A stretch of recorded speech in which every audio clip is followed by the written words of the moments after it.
le journal. Bonjour, merci de nous rejoindre pour une demi-heure d'informations sur la nationale. Mesdames et messieurs, le titre de votre journal. Un réseau de gens civiques impliqués dans le trafic illégal de carburant démantelé par la Brigade pour la protection de l'environnement et du bien-être social de la ville de Kinshasa.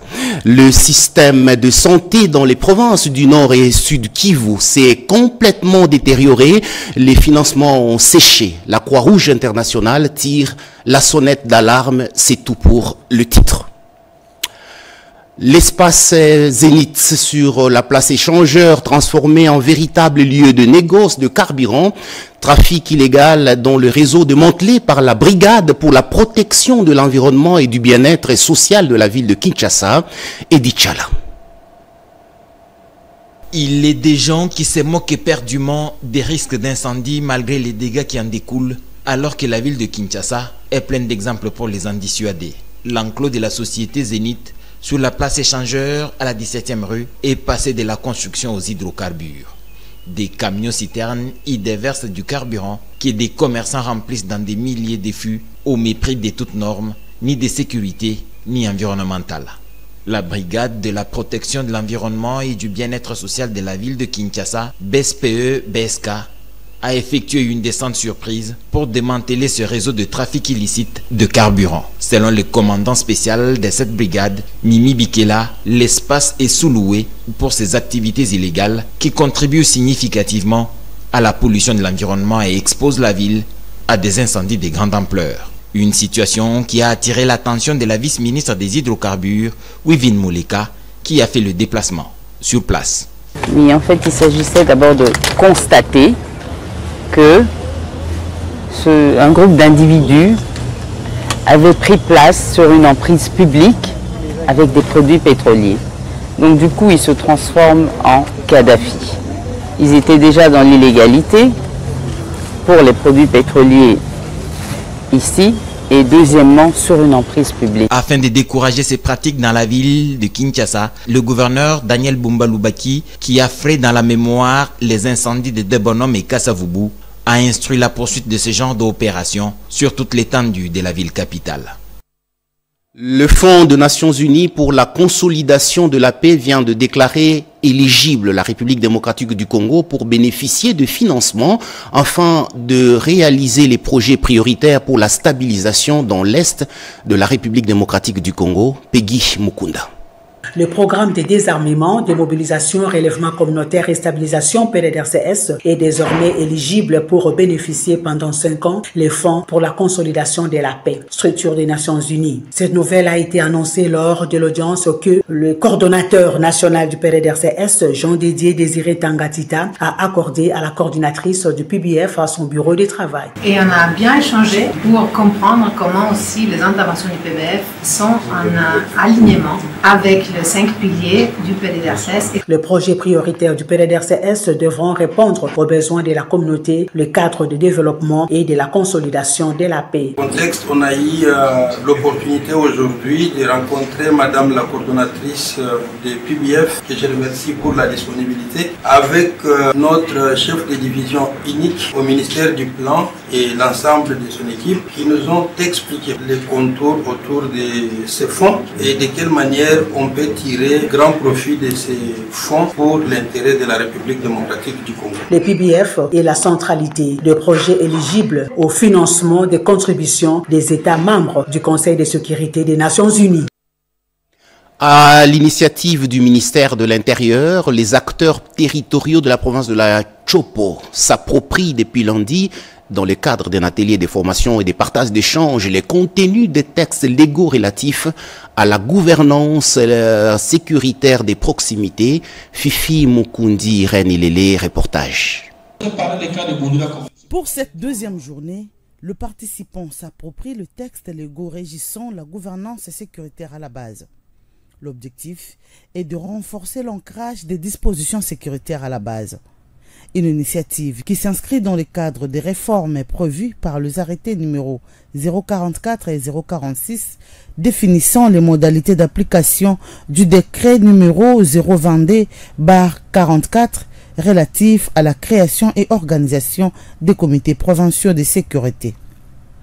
Pour cette première phase, cette formation a réuni les membres du comité provincial de sécurité et les députés provinciaux. À travers cette formation, le ministère de l'Intérieur, décentralisation et affaires coutumières, vise à consolider la gouvernance sécuritaire fondée sur la confiance et la proximité. Notre population doit savoir ce que le texte que nous sommes en train de vulgariser, parce que la FEPEM va lancer officiellement cette opération de vulgarisation des textes, puis les brevets seront donnés à tous les participants. Ça vient pratiquement aider à améliorer, comme je le disais tantôt, la sécurité des biens et des personnes. Parce que là-dedans, la population fait partie du dispositif sécuritaire. Ce n'est plus comme auparavant, où seuls les étatiques étaient membres du comité de sécurité. Aujourd'hui, vous avez les étatiques, vous avez les non-étatiques. Le chef de quartier, il est président du comité là où il est. Le chef de rue, il est membre. Donc, avec la population ensemble, moi je crois que quand on est ensemble, quand on agit en synergie, avec la participation de tout le monde, ça doit donner un bon résultat. Il faut souligner que la Tchopo constitue la 6e province à bénéficier de cette formation après celle de Lualaba, au Katanga, Kwango, Congo central et la ville-province de Kinshasa. La République démocratique du Congo fait face à des défis majeurs, notamment la guerre d'agression rwandaise avec comme corollaire le déplacement massif des populations. Pour juguler cette crise, le Fonds de promotion pour l'inclusion financière organise ce 20 juin au Fleuve Congo Hotel une table ronde annoncée lors d'un point de presse. Regardez. L'intégration économique des réfugiés, déplacés internes et leurs familles d'accueil, victimes de la guerre d'agression rwandaise, passe indubitablement par l'inclusion financière pour participer activement à la vie économique et sociale du pays. Bientôt, ces communautés vulnérables vont participer aux services financiers, ce qui va leur permettre d'entreprendre ou de développer les activités génératrices de revenus. Initiative salutaire du FPMSA. Pour sa matérialisation, le FPMSA, qui milite pour l'inclusion financière en RDC, a initié une table ronde qui se tiendra le 20 juin 2025 à Kinshasa. Le DG Patrick Congo a expliqué le contour de ces assises de grande portée sociale devant la presse. À fin mai 2025, les HCR recensaient plus de 500 000 réfugiés et plus de 7 millions de déplacés internes en République démocratique du Congo. Ces hommes, femmes, ne sont pas passifs. Ce qui leur manque, un compte bancaire, un crédit, une assurance, un moyen de paiement sécurisé. FPM organise une table ronde ce vendredi 20 juin 2025 de 9h30 à 14h au Fleuve Congo Hotel. Cet événement rassemblera les autorités gouvernementales, les institutions financières, les organisations humanitaires et autres acteurs clés. L'objectif est clair, définir une feuille de route nationale pour améliorer l'accès au financement des réfugiés, des déplacés internes et des communautés d'accueil. Cette table ronde vise notamment à favoriser un dialogue constructif et à poser les bases d'une approche coordonnée pour améliorer l'accès au financement des réfugiés, déplacés internes et communautés d'accueil, tout en identifiant des solutions adaptées et durables. Journée porte ouverte organisée par les épouses de militaires et policiers au camp Mabaya dans la commune de Ngaliema. Sur place, exposition, présentation de différents produits. Le directeur général AI de l'ANADEC y était pour encourager ces femmes engagées dans les petites et moyennes entreprises. Mireille Ndeke. Les femmes épouses militaires et policiers réunies au sein de l'association de femmes entrepreneurs pour le développement durable du Congo s'engagent à contribuer tant soit peu à la survie de ménages et au développement économique du pays. D'où la tenue de cette journée porte ouverte organisée au camp Mabaya dans la commune de Ngaliema pour présenter leurs produits au profit de la population. L'invité du jour, c'est le DGAI de l'ANADEC, Mathieu Mouboyaï, venu encourager ces femmes épouses militaires et policiers.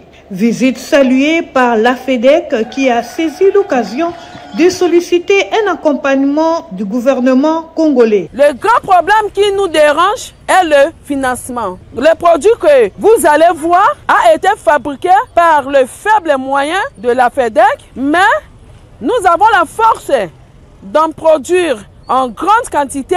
La réponse n'a pas tardé. Nous avons des projets comme le développement des cuisines communautaires qui cadrent bien avec ce que font les mamans militaires. L'ANADEC peut faire des choses avec ces mamans pour leur donner les cadres nécessaires pour la fabrication des produits ici, que j'ai vu dans des conditions très déplorables. La cérémonie a été sanctionnée par la remise de fiches d'adhésion aux nouveaux membres. Je vous le disais en titre, la Croix-Rouge internationale tire la sonnette d'alarme. Le système de santé dans les provinces du Nord et Sud Kivu s'est complètement détérioré. C'est une crise. Les financements ont séché. Sandra Nyangi, Guilain Kassou, reportage. L'Est de la République démocratique du Congo vit depuis le début de cette année une insécurité indescriptible. La population se réveille tous les jours, la peur au ventre, une situation qui affecte sérieusement le système de santé dans cette région. Le Comité international de la Croix-Rouge, à travers ses équipes, vient de conclure une étude entre avril et mai 2025 sur 109 centres de santé du Nord et Sud Kivu, dans les régions où le CICR est opérationnel. Et le résultat fait froid dans le dos. Il y a un risque d'effondrement d'une partie du système sanitaire pour les zones les plus exposées, avec des conséquences dramatiques pour des millions de personnes. L'accès à des soins et aux médicaments est aujourd'hui fortement restreint. Les risques pour une personne vivant au nord et au sud Kivu de succomber des suites des blessures par balle ou des suites d'une diarrhée n'ont jamais été aussi élevées. Dans le cas des attaques sur les centres de santé, on sait très bien l'effet que ça peut avoir non seulement sur le centre de santé et le personnel qui y travaille, mais aussi pour toute la population qui dépend du centre de santé. Préoccupation que nous allons continuer d'engager dans notre dialogue bilatéral avec les parties en essayant de trouver des solutions tant pratiques, légales et ainsi de suite.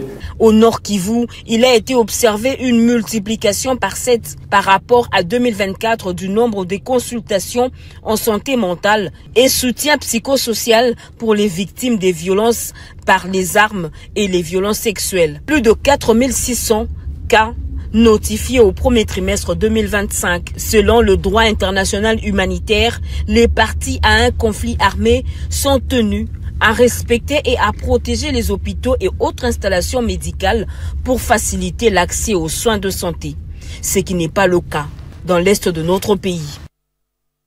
Avec une enveloppe de près de 50 millions d'euros, le projet Boma Ville Durable aura atteint sa vitesse de croisière. Le gouverneur de la province du Congo central, Grace Moussouangui Bilolo, a échangé avec l'ambassadeur de France sur la réalisation de ce grand projet. Images et commentaires. C'est un tête-à-tête fructueux que le gouverneur du Congo central, Grace Bilolo, a eu mardi 17 juin dans son cabinet de travail à Matadi, chef-lieu de la province, avec l'ambassadeur de France en RDC, Rémi Maréchaux, pour évaluer l'évolution du grand projet Boma Ville Durable pour lequel le Français a séjourné dans la province. Avec le gouverneur Bilolo, il était question de lui faire part de la formation des compétences locales au profit de projets locaux à privilégier. Le lancement de ce projet Ville Durable à Boma, qui est un gros projet de 50 millions d'euros. Mais nous étions hier sur le site d'Inga. C'est très important pour la province du Congo central, mais pour la RDC et même pour tout le continent africain. Donc nous sommes très engagés aux côtés de la Banque mondiale pour que ce projet aboutisse enfin. Ce qui est très important, c'est que les habitants du Congo central commencent à ressentir directement les bénéfices du projet avant que Inga soit terminé.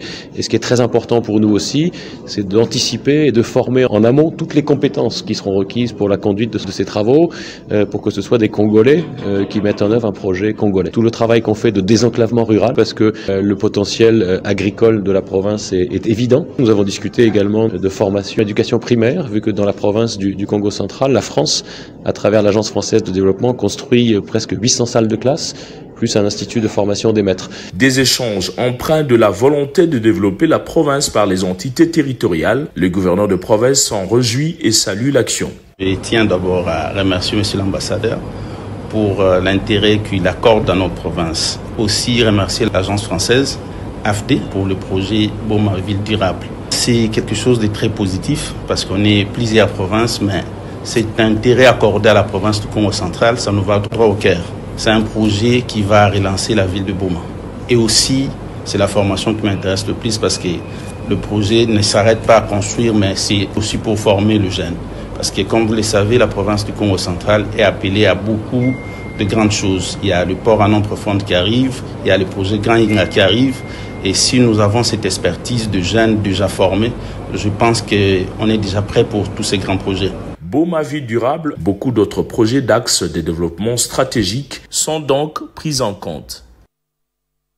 Le vice-gouverneur du Nord Kivu était en mission d'inspection en territoire de Beni sur l'axe Mbao-Kamango. La route vers les villages Nobili dont la chefferie des Watalingue est ouverte. Regardez.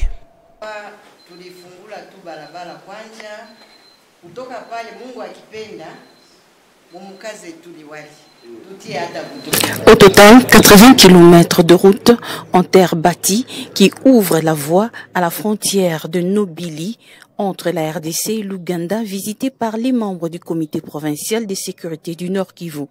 Cet axe fermé il y a près de 5 ans est rouvert par la société SSV à la satisfaction du vice-gouverneur qui a inspecté également les services d'ordre opérationnel commis à la frontière. Nous voulons quand même nous enquérir nous-mêmes de la situation de l'état de l'avancement des travaux parce que bientôt nous allons recevoir cette route pour désenclaver la chefferie de Wataling et en même temps désengorger aussi Kassindi. Le commissaire divisionnaire, Louis Segon Karawa, vice-gouverneur de la province, a échangé également avec différentes couches de la population en chefferie de Watalinga.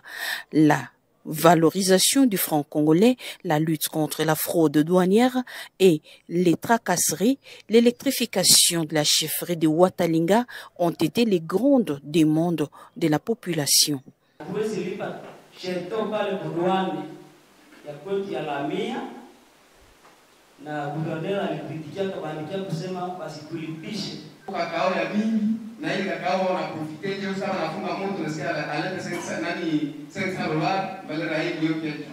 La visite des ponts sur les rivières Lutakila et Lubiria ont fait partie de la mission. Tout ceci en prélude de la remise officielle de cette route. Yedi dans la province de l'Ituri vient d'être réhabilité par la société minière de l'Est du Congo en collaboration avec Dingxing, réalisation saluée par la population. Reportage. Longtemps considéré comme un véritable parcours du combattant, le tronçon reliant Bavokutu dans la chefferie de Walese Vonkoutu à Yedi, en chefferie de Walese Karo, long de 178 km en territoire de Mombasa, est désormais accessible à la circulation au grand soulagement des usagers. Les travaux de réhabilitation ont été exécutés par la société minière de l'Est du Congo, SMEC en cycle. C'est des enclavements tout attendu permet aux populations locales de renouer les échanges intercommunautaires. C'est réjoui Toya Bukato, chef de la chefferie de Basili, lors de l'installation du nouveau chef du groupement, précisément au village Kela 1. Occasion pour Francine Katirogo, notable de la région, de saluer l'engagement du président de la République, Félix Antoine Tshisekedi Tshilombo, de la restauration de la paix en Ituri. Selon elle, cette accalmie trouve une concrétisation tangible à travers cette initiative de développement financée par les dignitaires d'État, Saïdi Chichombo. La réouverture de cette route abandonnée depuis plus d'une décennie revêt une importance stratégique et économique. Elle permet de ravitailler plusieurs centres environnants en produits de première nécessité, facilitant ainsi le quotidien des populations locales. Le gouverneur de Lomami est au Katanga en audience au cœur de leurs échanges, le développement de deux provinces. Reportage. Les deux personnalités, Martin Kazembe Choula, vice-gouverneur de la province du Katanga, et Yvon Van Kalombo, gouverneur de Lomami, ont dans leur échange abordé plusieurs questions liées au développement avec un accent particulier sur le renforcement de la coopération entre la province de Lomami et le Haut-Katanga, avec comme objectif améliorer davantage les quotidiens de la population de deux provinces sœurs de la République démocratique du Congo. Yvon Van Kalombo a par ailleurs félicité les efforts de l'exécutif provincial du Haut-Katanga pour la modernisation en cours dans cette province. J'ai rencontré son Excellence Monsieur le Vice-Gouverneur, avec qui j'ai eu à m'entretenir pour exprimer ma satisfaction d'abord pour la paix sur l'étendue de la province du Haut-Katanga et bien d'autres réalisations dans la vision du chef de l'État. Nous avons eu à échanger dans le cadre de la coopération interprovinciale sur des questions communes qui intéressent nos provinces. Vous savez que Lomami, ma province, c'est le Grand Kasaï et il y a une bonne population du Grand Kasaï qui vit au Katanga. Et donc, comme autorité provinciale, il y a tout intérêt à nous rencontrer fréquemment, à échanger sur la vie de nos communautés, sur la cohabitation de nos communautés. Le gouverneur Yvon Van Kalombo revient du Lualaba où il a participé à la 12e conférence des gouverneurs. Un coup de foudre s'est abattu sur l'Institut Saint-Rosaire d'Issiro, chef-lieu de la province du Haut-Uélé. Conséquences, locaux et matériels ravagés. Et c'est à quelques jours de la clôture de l'année scolaire. Nathalie Mboula-Kabea. L'Institut Saint-Rosaire, l'une des grandes écoles de la ville d'Issiro, située dans la commune Mendambo, avec plus de 1300 élèves, vient de subir le premier drame de son histoire le mercredi 18 juin 2025. Alors qu'il pleuvinait, un coup de foudre d'une forte amplitude frappe un arbre situé dans la cour scolaire avant de s'en prendre aux câbles électriques et vomir du feu qui ravage, comme dans un film d'action, des locaux ciblés avec l'air contenu. Les dégâts matériels sont énormes, à en croire le préfet des études, frère Gracia Titayo Sapaka. Nous avons perdu la salle des professeurs, les bureaux de conseillerie pédagogique et même notre bibliothèque. Tout ce qui se trouvait au bureau de secrétariat de la comptabilité, nous n'avons pas pu récupérer quelque chose. Au niveau des bureaux des préfets, là, les jeunes du quartier et les jeunes de la paroisse Saint-Rosaire ont porté les mains fortes. Ils ont réussi à sauver quelques dossiers des élèves, quelques dossiers des enseignants. Mais tout ce qui est des immobiliers, les installations du bureau, nous avons tout perdu. La foudre, ce phénomène paranormal, déverse sa colère sur cette école au moment où l'on s'approche de la clôture de l'année scolaire en cours. En dépit de son cri de détresse, le préfet Gracia Titayo Sapaka rassure les parents et élèves que grâce à la numérisation, tout se passera bien à la date prévue. Dieu merci, nous avons essayé de formatiser plusieurs dossiers. Ce qui est de cette année scolaire, qu'ils aient leur apaisement.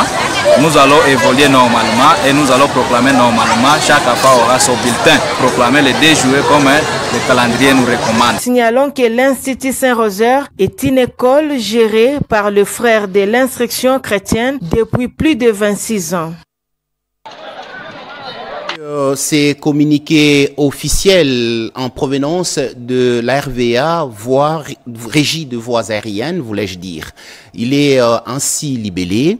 Séjour, les 18 juin 2025, alors qu'il venait pour pousser l'avion de notre compagnie aérienne Air Congo, un engin de la société Handling ATC a pris feu sur la voie de service du tarmac de l'aéroport international de Njili.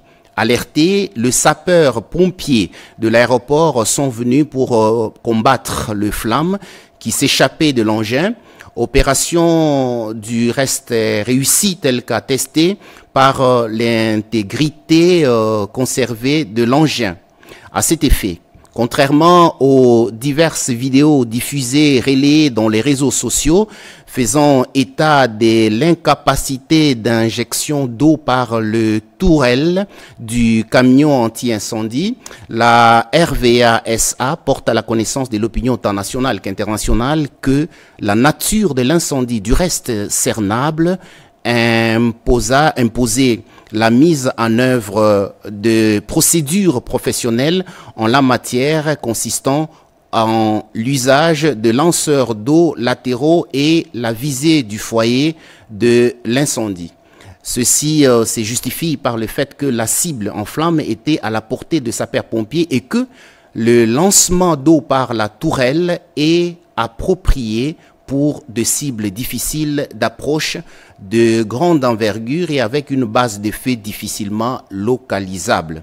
Pour ce faire, La Régie des voies aériennes SA, tout en garantissant les niveaux de protection OACI exigés par la catégorie de l'aéroport international de Njili, rassure ses nombreux usagers, passagers et compagnons aériennes y opérant de sa capacité à continuer de maintenir les conditions d'exploitation normales des aéroports de la République démocratique du Congo en général et celles de l'aéroport international de Njili en particulier et, le cas échéant, de leur assurer les conditions de sécurité contre tout incendie de n'importe quelle origine et c'est grâce à ces camions anti-incendie en état et dotés de réserves réglementaires d'eau et d'amulseurs pouvant faire efficacement face à des incendies qui surviendraient même sur de gros porteurs de la taille du Boeing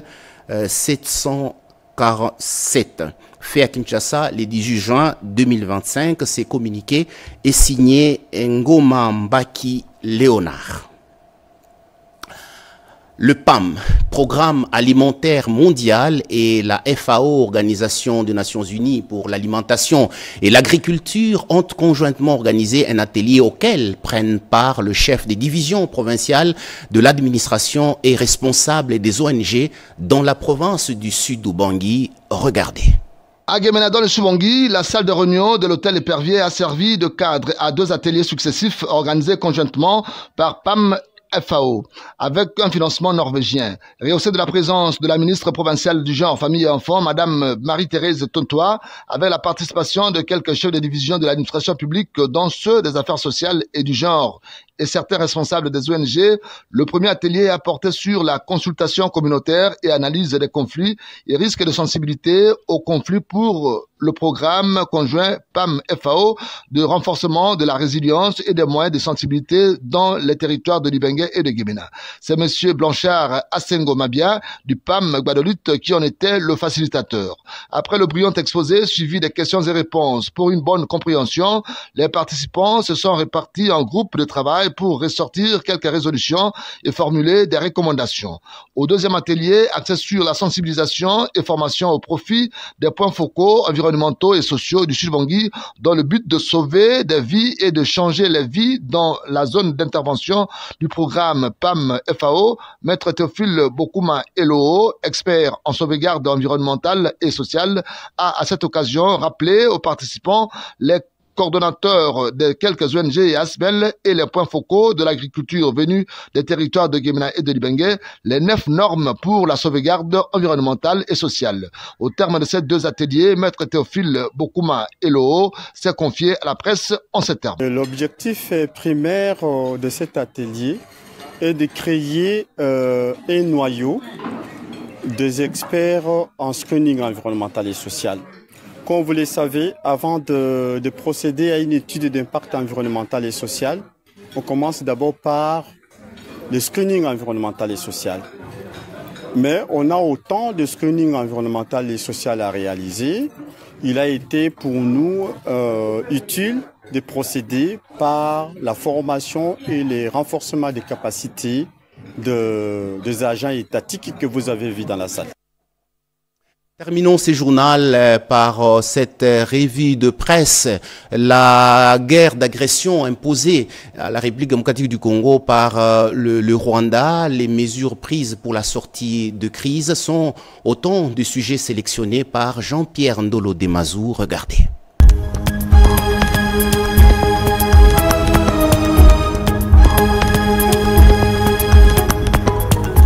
Bienvenue mesdames, messieurs à cette revue de presse du jeudi 19 juin 2025. Conflit dans l'est de la RDC, les experts congolais et rwandais s'entendent sur un accord préliminaire de paix, annonce Radio France Internationale. Réunis à Washington mercredi 18 juin 2025, les experts congolais et rwandais ont paraphé un document préparatoire à un accord de paix sous l'égide des États-Unis. Un pas important qui doit désormais être validé par les ministres des Affaires étrangères des 2 pays. La signature est attendue le 27 juin avant une possible rencontre au sommet en juillet en présence du président américain Donald Trump.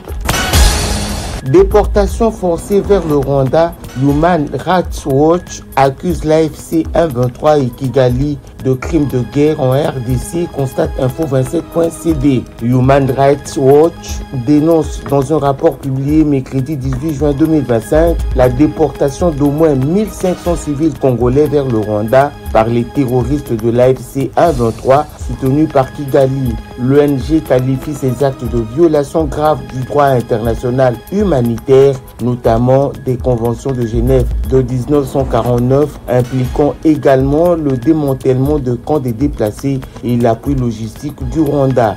Le gouvernement congolais accuse de son côté Kigali de manipuler le flux migratoire pour occuper les territoires conquis. Plus de 700 000 enfants affectés par les conflits armés en Ituri, affirmation de la société civile relayée par la Référence Plus. Depuis 2017, plus de 700 000 enfants sont directement affectés par les conflits armés en Ituri, principalement dans les territoires de Djougou et d'Irumu. Installés dans des sites de déplacés, nombre d'entre eux vivent dans des conditions précaires et sont privés d'accès à l'éducation. Vaccination contre la rougeole au Tanganyika, près de 32 699 enfants de 6 à 59 mois attendus à Kabimba, titre rtnc.cd. La campagne de vaccination contre la rougeole a été lancée à Kabimba, une zone située à environ 60 km de la ville de Kalemi. Cette initiative vise à protéger la santé des enfants de la région en réponse à une épidémie de rougeole persistante. Fin de votre journal de 13h30. La prochaine édition, c'est à 19h dans une présentation des Blandinois Vingana. Mesdames, messieurs, excellente journée en compagnie de la nationale, la chaîne mère.